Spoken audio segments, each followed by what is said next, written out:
जय हिंद दोस्तों। Welcome to EP academy. आज हम लोग governor generals and viceroys of India का पार्ट सेकंड करने जा रहे हैं। ल- कल हम लोगों ने पार्ट वन किया था इसमें, जिसमें हमने रॉबर्ट क्लाइव से लेकर के राइट फ्रॉम 1757 से लेकर के और लॉर्ड एमरहेस्ट तक हम लोगों ने इसमें देखा था 1828 तक।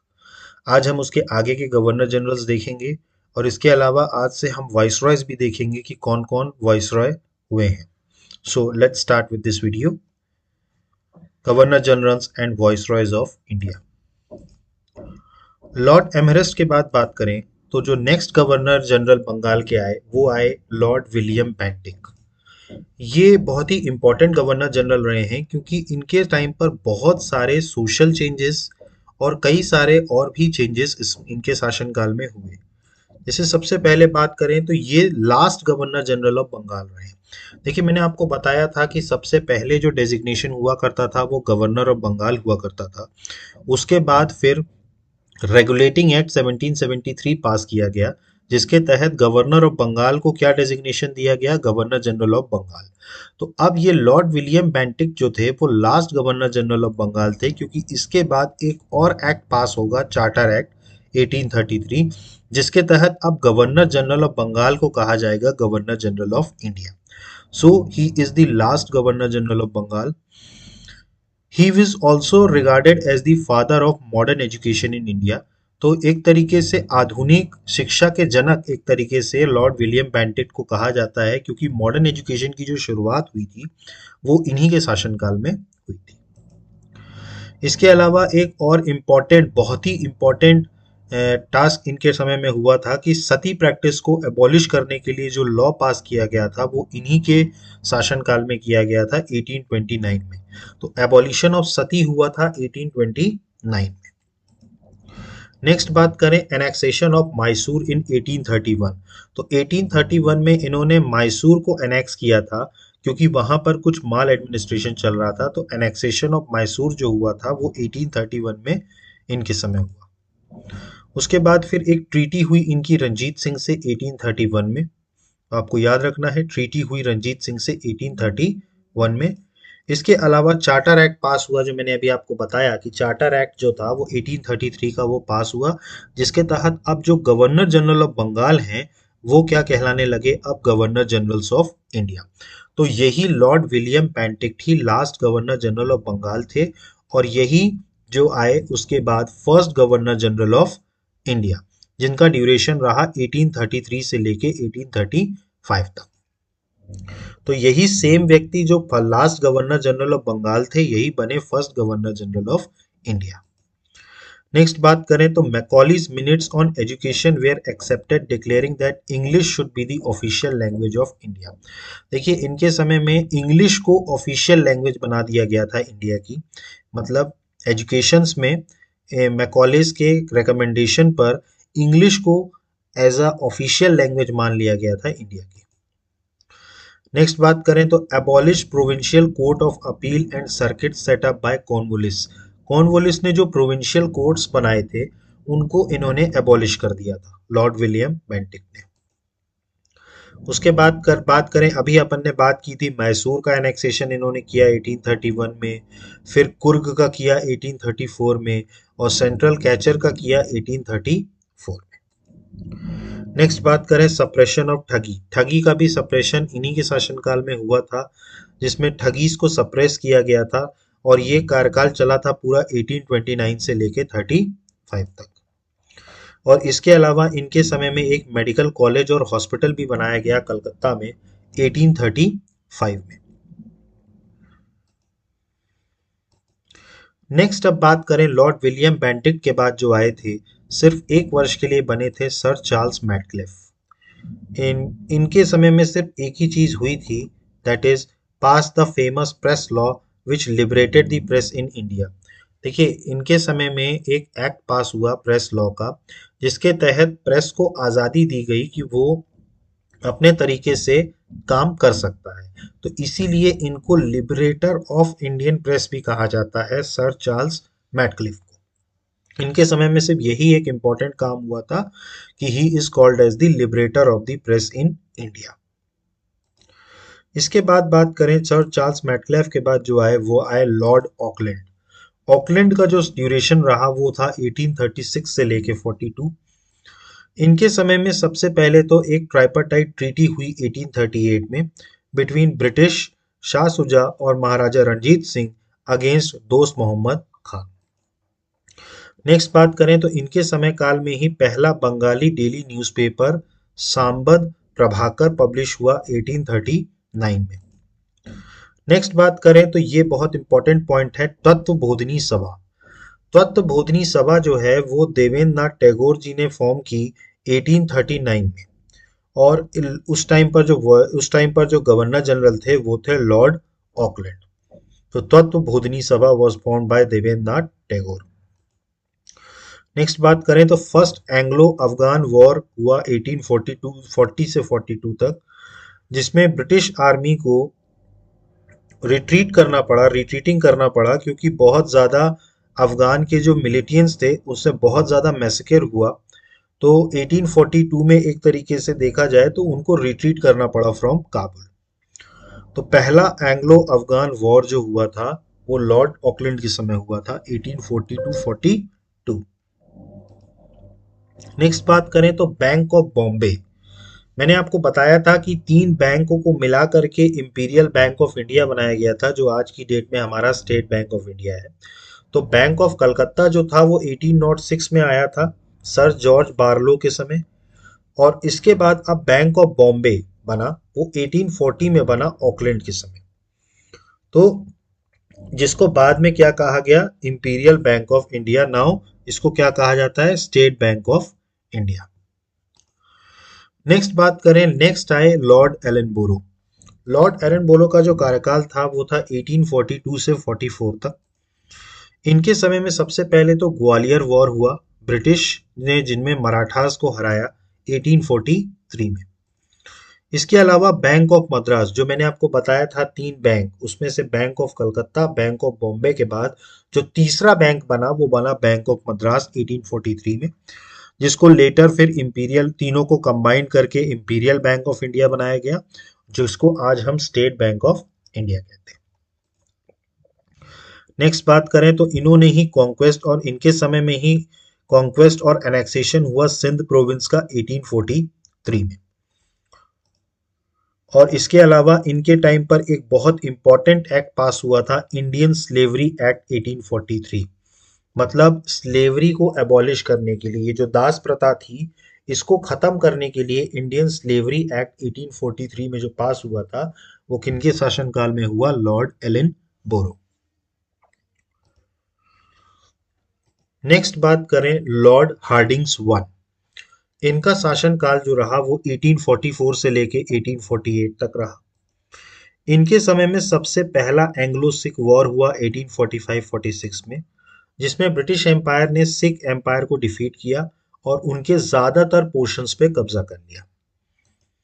इसके अलावा एक ट्रीटी हुई थी लाहौर की 1846 में जिसमें उन्होंने ब्रिटिशर्स ने कश्मीर को सिख जो कश्मीर रीजन था वो सिखों से ले करके और उसको जम्मू के राजा को 75 लाख रुपीस में बेच दिया था। मतलब कश्मीर जीतने के बाद सिख एम्पायर से युद्ध जीतने के बाद जो कश्मीर उनके हाथ में आया था उससे उन्होंने राजा ऑफ जम्मू को 75 लाख रुपीस में बेच दिया था। इसके अलावा एक और ट्रीटी इनके समय में हुई थी ट्रीटी ऑफ भैरोवल 1846 में। इसके अलावा रुड़की इंजीनियरिंग कॉलेज का स्टैब्लिशमेंट जो हुआ वो लॉर्ड हार्डिंग्स वंस के समय हुआ। तो रुड़की इंजीनियरिंग कॉलेज जो 1847 में बना था वो किसके समय बना लॉर्ड हार्डिंग्स फर्स्ट। इसके बाद जो गवर्नर जनरल आते हैं ये बहुत इंपॉर्टेंट गवर्नर जनरल हैं लॉर्ड डलहौजी। इनके समय इनका कार्यकाल जो रहा वो तकरीबन 1848 से लेके 1856 तक का रहा। लेकिन ये बहुत इंपॉर्टेंट गवर्नर जनरल रहे इंडिया के प्रोस्पेक्ट से। सबसे पहले तो इन्होंने जो सबसे इंपॉर्टेंट प्रिंसिपल्स जो इनका रहा वो था डॉक्ट्रिन ऑफ लैप्स। ये इनके समय में ही लाया गया 1848 में। इसके अलावा सेकेंड एंग्लो सिख वॉर भी इनके समय हुआ 1848-49 में जिसमें ब्रिटिशर्स ने पूरी तरीके से सिख एम्पायर को डिफीट करके पंजाब को एनेक्स कर लिया। उसके बाद इनके समय में एक बैथून कॉलेज स्कूल 1849 में, जिसको आज कलकत्ता फीमेल स्कूल कहा जाता है, इसका एस्टेब्लिशमेंट हुआ by John Elliot Drinkwater बैथुने।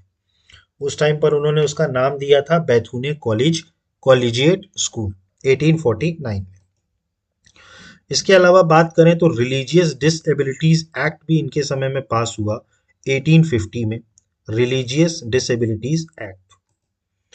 Next बात करें तो सबसे पहली टेलीग्राफ लाइन इनके समय में डाली गई, सबसे पहली टेलीग्राफ लाइन डायमंड हार्बर से लेकर के कलकत्ता तक इन 1851। इसके बाद अगर हम बात करें लॉर्ड डलहौजी की, तो सेकेंड एंग्लो बर्मिस वॉर हुआ 1852 में। इसमें जो एम था डलहौजी का वो था बर्मिस टेरिटरीज को एनेक्स करना और ह्यूमिलिएट करना, और इसमें बर्मिस पर उन्होंने बिल्कुल बर्मा पर सरप्राइजिंग अटैक किया था। मतलब अटैक की कोई ज़रूरत नहीं थी, लेकिन ज़बरदस्ती अटैक कर दिया गया था। इसके अलावा इनके समय में चार्टर एक्ट पास हुआ 1853 का। इसके बाद बात करें तो सबसे पहली पैसेंजर ट्रेन बॉम्बे से लेकर थाने तक चलाई गई 1853 में। तो सबसे पहली ट्रेन जो हमारे देश में चली वो लॉर्ड डलहौजी के टाइम चली। उसके अलावा चार्ल्स वुड डिस्पैच इनके समय में आया 1854 में। नेक्स्ट बात करें तो post office act, post office act भी इनके समय में आया 1854 में। तो ये सारे पॉइंट्स बहुत इंपॉर्टेंट हैं, पोस्ट ऑफिस एक्ट हो, चार्ल्स वुड डिस्पैच हो, ये सब किसके समय में हुआ? लॉर्ड डलहौजी के टाइम। और क्या क्या हुआ लॉर्ड डलहौजी के टाइम पर? तो सबसे पहले तो इस्टेब्लिशमेंट हुआ पीडब्ल्यूडी विभाग का, पब्लिक वर्क्स डिपार्टमेंट, इसका इस्टेब्लिशमेंट हुआ 1854 में। नेक्स्ट बात करें तो संथाल रिबिलियन हुआ 1855 में, और जिसमें 15,000 Santhals were killed by the British army during the rebellion. Elephants were used to destroy Santhal dwellings. मतलब इसमें संथाल रिबिलियन हुआ था, मतलब एक तरीके का विद्रोह था, जिसको करीबन 15,000 संथाल्स को मारा गया था ब्रिटिश आर्मी के द्वारा। उसके बाद बात करें तो अवध का एनेक्सेशन इन्होंने किया on the ground of एलिज्ड internal मिसरूल। मतलब अवध को जो है 1856 में इन्होंने एनेक्स कर लिया था इस कहने पर कि वहां पर जो प्रशासन चल रहा है वो सही नहीं चल रहा है। नेक्स्ट बात करें तो Lord Dalhousie has established the summer capital eight Shimla. तो लॉर्ड डलहौजी थे, उन्होंने ही समर कैपिटल बनाई थी शिमला को। इसके अलावा इन्होंने बैन कर दिया था फीमेल इन्फेंटिसाइड कंप्लीटली और ह्यूमन सेक्रीफाइस को इन उड़ीसा और महाराष्ट्र में। देखिए पहले के समय में बहुत सारे फीमेल इन्फेसाइड, मतलब बच्चियों को गर्भ में ही मार देने का जो काम होता था, उसको इन्होंने पूरी तरीके से बैन किया था। इसके अलावा जो बलि दी जाती थी, ह्यूमन सेक्रीफाइसेस किए जाते थे, उसको भी इन्होंने बैन किया था in Orissa and Maharashtra. So this is about lord Dalhousie. Lord Dalhousie बहुत इंपॉर्टेंट है क्योंकि इनके समय पर बहुत सारे काम हुए। ये सारे पॉइंट्स जो हैं वो काफी इंपॉर्टेंट हैं। इसके बाद जो शख्स आते हैं वो हैं लॉर्ड कैनिंग। लॉर्ड कैनिंग का जो पहला कार्यकाल था वो था 1856 से लेकर 58 तक। ये हैं लॉर्ड कैनिंग। लॉर्ड कैनिंग जो हैं वो last governor general of India रहे ईस्ट इंडिया कंपनी के। देखिए गवर्नर जनरल ऑफ इंडिया की जो पोस्ट अभी तक मैंने आपको बताया था, राइट फ्रॉम 1757 से लेकर के 1858 तक जो हमारे देश पे राज जो चल रहा था वो था कंपनी का राज, ईस्ट इंडिया कंपनी का। अब इनके समय में ही, लॉर्ड कैनिंग के ही समय में गवर्नमेंट ऑफ इंडिया एक्ट पास होगा 1858, जिसके तहत अब कंपनी के शासन को पूरी तरीके से खत्म कर दिया जाएगा और उसकी जगह पर अब ब्रिटिश गवर्नमेंट जो है वो डायरेक्टली इंडिया पर रूल करेगी। तो इनको as a last governor general माना जाता है इंडिया का, ईस्ट इंडिया कंपनी के। ध्यान रहे, east India company. Governor general of India की पोस्ट तो अभी रहेगी, उसके साथ साथ गवर्नर जनरल ऑफ इंडिया के साथ साथ वॉइस रॉय भी इन्हीं को माना जाएगा। तो एक तरीके से देखा जाए तो जो लास्ट गवर्नर जनरल थे इंडिया के ईस्ट इंडिया कंपनी से, वो थे लॉर्ड कैनिंग। इनके समय में विडो रीमैरिज एक्ट, ये बहुत इंपॉर्टेंट एक्ट है। जैसे सती प्रथा का एक्ट है वैसे ही ये भी बहुत इंपॉर्टेंट एक्ट है। तो इनके समय में विडो रीमैरिज एक्ट पास किया गया 25 जुलाई 1856 को। इसके अलावा इनके समय में 1857 का रिवॉल्ट हुआ। आप सब जानते हैं 1857 के रिवॉल्ट के बाद ही अंग्रेज सरकार को ये समझ में आ गया कि कंपनी का शासन अब नहीं चल पाएगा। इसके अलावा डॉक्ट्रिन ऑफ लैप्स जो लॉर्ड डलहौजी ने शुरू किया था उसको इन्होंने खत्म किया, लॉर्ड कैनिंग ने। इसके अलावा इनके समय में government of India act 1858 pass हुआ, जिससे अब एक नया डेजिग्नेशन आया which we called as viceroys of India.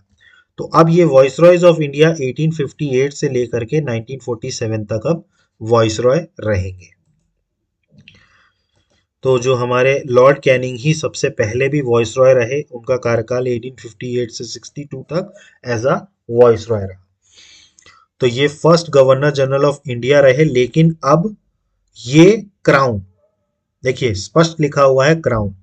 तो क्योंकि अब ईस्ट इंडिया कंपनी का शासन जो था वो खत्म हो गया और अब किसका शासन चालू हुआ? ब्रिटिश गवर्नमेंट का। तो ये गवर्नर जनरल ऑफ इंडिया भी रहे हैं सबसे पहले, लेकिन ये crown, as well as he was also the viceroy of India first। इसके बाद इनके इंडियन काउंसिल एक्ट 1861 का पास हुआ इनके शासनकाल में। इसके बाद IPC Indian penal code of 1859 was also passed under lord Canning. इसके बाद इंडियन हाई कोर्ट एक्ट 1861 में इनेक्ट हुआ, जिससे हाई कोर्ट का एस्टेब्लिशमेंट हो सके प्रोविंसेस में। Income tax was introduced for the first time in 1858। Income tax का जो इंट्रोडक्शन किया गया वो सबसे पहले 1858 में किया गया अंडर लॉर्ड कैनिंग। इसके अलावा यूनिवर्सिटीज बनाई गई कलकत्ता, बॉम्बे एंड मद्रास में। And also the portfolio system was introduced. देखिए पोर्टफोलियो सिस्टम ये ऐसा सिस्टम है जिसमें जो भी वॉइसरॉय है वो अलग अलग डिपार्टमेंट्स के लिए अलग अलग व्यक्तियों को रिस्पॉन्सिबिलिटीज देता है। जैसे आज की डेट में अगर देखा जाए तो प्राइम मिनिस्टर सारे डिपार्टमेंट्स अकेले नहीं संभालते, उसके लिए जैसे होम मिनिस्टर हैं, फाइनेंस मिनिस्टर हैं, डिफेंस मिनिस्टर हैं, means they are giving them the portfolio, कि अलग अलग व्यक्ति को अलग अलग पोर्टफोलियो देके उस विभाग की जिम्मेदारी दी जाती है। तो इसी सिस्टम को बोला जाता है पोर्टफोलियो सिस्टम, और ये इंट्रोड्यूस्ड हुआ under lord Canning. So this is all about Lord Canning. इसके अलावा एक इंडिगो राइट्स भी हुआ था जिसको हम इंडिगो रिवॉल्ट कहते हैं, बंगाल में 1860 में। नेक्स्ट अब कैनिंग के बाद जो आए वो आए लॉर्ड एल्गिन। इनका कार्यकाल बहुत छोटा रहा, 1862 से लेकर 63 तक। ये हैं लॉर्ड एल्गिन। इनके समय में बस एक ही काम हुआ कि कलकत्ता, बॉम्बे और मद्रास हाई कोर्ट जो इनके समय में बने। तो आपको याद रखना है, मद्रास सबसे पहले कलकत्ता हाई कोर्ट बना 2 जुलाई को, फिर बॉम्बे हाई कोर्ट बना 14 अगस्त को, और फिर 15 अगस्त को क्या बना? Madras high court. इसके अलावा वहाबी मूवमेंट को भी सप्रेस किया इन्होंने लॉर्ड एल्गिन ने। लॉर्ड एल्गिन के बाद जो आते हैं वो आते हैं सर जॉन लॉरेंस। इनका कार्यकाल रहा 1864 से लेकर के 69 तक।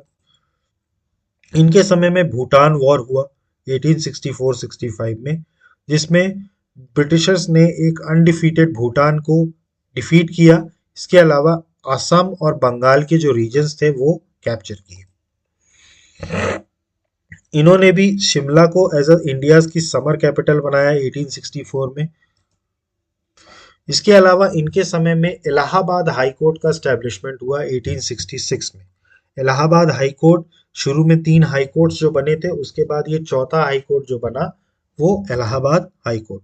इसके अलावा इनके समय में एक फेमाइन कमीशन बना था 1867 में अंडर हेनरी कैम्बल, क्योंकि उड़ीसा में एक बहुत बड़ा फेमाइन आया था 1866 में, तो उसके लिए इन्होंने एक कमीशन बनाया था, फेमाइन कमीशन। इसके अलावा इनके समय में एक टेनेंसी एक्ट पास हुआ इन पंजाब और अवध में 1868 में। नेक्स्ट बात करें तो इसके बाद जो गवर्नर जनरल आते हैं वो आते हैं लॉर्ड मयो। 1869 से लेके 72 तक इनका कार्यकाल रहा। इनका इसलिए इम्पोर्टेंट ये इसलिए भी हैं कि ये एक लौते ऐसे वॉइसरॉय या गवर्नर जनरल रहे हैं जिनकी डेथ उनके कार्यकाल में हुई, जिनकी डेथ हो गई, जिनका मर्डर हुआ, एक तरीके से कहा जाए तो जिनका मर्डर हुआ। तो ये पहले ऐसे गवर्नर जनरल रहे हैं जिनका उनके कार्यकाल में मर्डर हुआ। इनके समय में केशव चंद्र सेन ने स्टैब्लिश किया इंडियन रिफॉर्म एसोसिएशन 1870 में, केशव चंद्र सेन ने। इसके अलावा फाइनेंशियल डिसेंट्रलाइजेशन भी इनके समय में स्टार्ट हुआ 1870 में। इसके अलावा इन्होंने आईपीसी में कुछ अमेंडमेंट्स किए जिसके कारण इन्होंने सिडिशन एक्ट लाया 1870 में, ताकि वहाबी मूवमेंट को टैकल किया जा सके, सिडिशन एक्ट।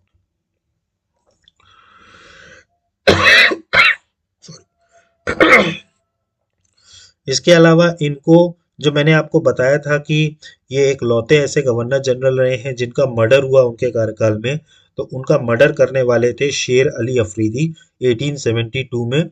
ये अंडमान की जेल में गए थे, वहां पर ये कैदी थे शेर अली अफरीदी, जिन्होंने इनको असैसिनेट किया था 1872 में। इसके बाद जो है, इसके बाद भी कुछ पॉइंट्स इनके में हैं, जैसे सेंसस की शुरुआत भारत में 1872 में लॉर्ड मायो ने की। आज जो हर 10 वर्षों में हमारे यहाँ जनगणना होती है, तो उस जनगणना की जो शुरुआत की थी वो लॉर्ड मायो ने की थी। इसके अलावा इन्होंने एक डिपार्टमेंट बनाया एग्रीकल्चर एंड कॉमर्स, कृषि के लिए एक डिपार्टमेंट बनाया गया 1872 में। इसके अलावा स्टैटिस्टिकल सर्वे ऑफ इंडिया इनके समय में स्टैब्लिश किया गया 1872 में। इसके अलावा एक कॉलेज बनाया गया राजकुमार कॉलेज राजकोट में, और एक मयो कॉलेज खोला गया अजमेर में for political training of Indian princess. Indian princess की पॉलिटिकल ट्रेनिंग के लिए ये दो कॉलेजेस खोले गए, राजकुमार कॉलेज राजकोट में और मयो कॉलेज खोला गया अजमेर में। नेक्स्ट बात करें तो लॉर्ड मयो के बाद जो आते हैं वो आते हैं लॉर्ड नॉर्थब्रूक। इनका कार्यकाल रहा 1872 से लेके 76 तक। इनके समय में सबसे पहले तो कुकर रिबिलियन जो पंजाब में हुआ था राम सिंह के द्वारा 1872 में, उसको सप्रेस किया गया। इसके अलावा ज्योतिबा फूले जो थे, उन्होंने सत्य शोधक समाज की स्थापना महाराष्ट्र में 1873 में की थी, against the caste system and the untouchability practice. Jyotiba Phule ने लॉन्च किया था सत्य शोधक समाज। इसके अलावा एक ट्रायल हुआ था गायकवाड़ का और बड़ौदा 1874 में। इसके अलावा फिर मोहम्मदन एंग्लो ओरिएंटल कॉलेज जो सर सैयद अहमद खान ने 1875 में फाउंड आउट किया था। तो मोमेडियन एंग्लो ओरिएंटल कॉलेज भी किसके समय में फाउंड आउट हुआ? Lord Northbrook. नेक्स्ट बात करें, लॉर्ड नॉर्थब्रूक के ही समय में prince of Wales Edward six ने विजिट किया था इंडिया को 1875 में। मतलब जो उस टाइम पर जो ब्रिटेन के राजा थे वो इंडिया विजिट करने आए थे 1875 में। इसके अलावा इनके समय में एक एक्ट पास हुआ ड्रामेटिक परफॉर्मेंस एक्ट 1876। नेक्स्ट बात करें, इन्होंने रिजाइन कर दिया था 1876 में, being asked by the British prime minister Benjamin Disraeli to make a treaty with the emir of Afghanistan Sher Ali Khan. तो इनको कहा गया ब्रिटिश प्राइम मिनिस्टर के द्वारा कि आप एक ट्रीटी करिए अफगानिस्तान के शेर अली खान के साथ, और इन्होंने रिजाइन कर दिया 1876 में।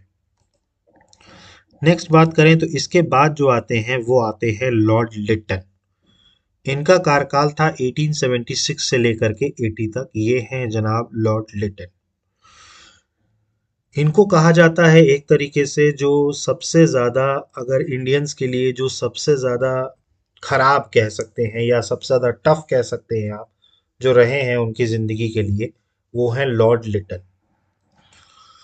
सबसे पहले तो इनके समय में एक रॉयल टाइटल्स एक्ट पास किया गया 1876 में, जिसके तहत क्वीन जो विक्टोरिया हैं उनको टाइटल दिया गया एम्प्रेस ऑफ इंडिया। इसके अलावा इनके समय में ही बहुत बड़ा फैमाइन आया 1876-78 में, और उस फैमाइन के लिए एक फैमाइन कमीशन बनाया गया अंडर रिचर्ड स्ट्रेंचले के 1878 में। इसके अलावा सबसे पहला दिल्ली दरबार इन्होंने ऑर्गेनाइज कराया था। देखिए 3 दिल्ली दरबार हुए थे, तो सबसे पहला जो दिल्ली दरबार था 1877 का, वो लॉर्ड लिटन के समय हुआ। इसके अलावा इनके समय में एक वर्नैकुलर प्रेस एक्ट पास किया गया 1878 में। तो वर्नैकुलर प्रेस एक्ट जो पास किया गया वो किया गया 1878 में। नेक्स्ट बात करें तो लिटन के समय में ही आर्म्स एक्ट पास हुआ 1878 में। इसके अलावा सेकेंड एंग्लो अफगान वॉर 1878 और 80 में हुआ। इसके अलावा ट्रीटी हुई गंडमक साइन इन 1879 में। और इन्होंने ही जो मैक्सिमम एज हुआ करती थी सिविल सर्विस एग्जाम की 21, उसको घटा के 19 कर दिया था। तो काफ़ी टफ और काफ़ी खराब गवर्नर जनरल माने जाते हैं इंडियंस के लिए। तो यहाँ पर आकर के हमारा जो आज का पार्ट 2 ख़त्म होता है। तो आज हम लोगों ने शुरुआत करी लॉर्ड विलियम बेंटिक से, और आज हम पहुँचे हैं लॉर्ड लिटन तक। अब इसके आगे जो भी गवर्नर जनरल्स और वॉइसरॉयज हैं, उनको हम पार्ट 3 में करेंगे। और आई होप कि आपको सारी चीज़ें समझ में आ रही होंगी। देखिए, एक एक पॉइंट इसमें बहुत इंपॉर्टेंट है, क्योंकि ये सारी चीज़ें आपको मॉडर्न हिस्ट्री में काम आती हैं। और सभी गवर्नर जनरल्स के अगर आप देख लेते हैं कि उनके कार्यकाल में क्या क्या हुआ है, तो आपको एडिशनली वॉर्स वगैरह या बाकी पॉइंट्स वगैरह पढ़ने की ज़रूरत नहीं पड़ती। आपको काफ़ी कुछ यहीं से समझ में आ जाएगा। So guys, thank you. और अगर आपको हमारा चैनल पसंद आ रहा है तो प्लीज़ हमारे चैनल को लाइक कीजिए, सब्सक्राइब कीजिए और मैक्सिमम से मैक्सिमम शेयर कीजिए। So guys, thank you. Have a good day. जय हिंद। नमस्कार।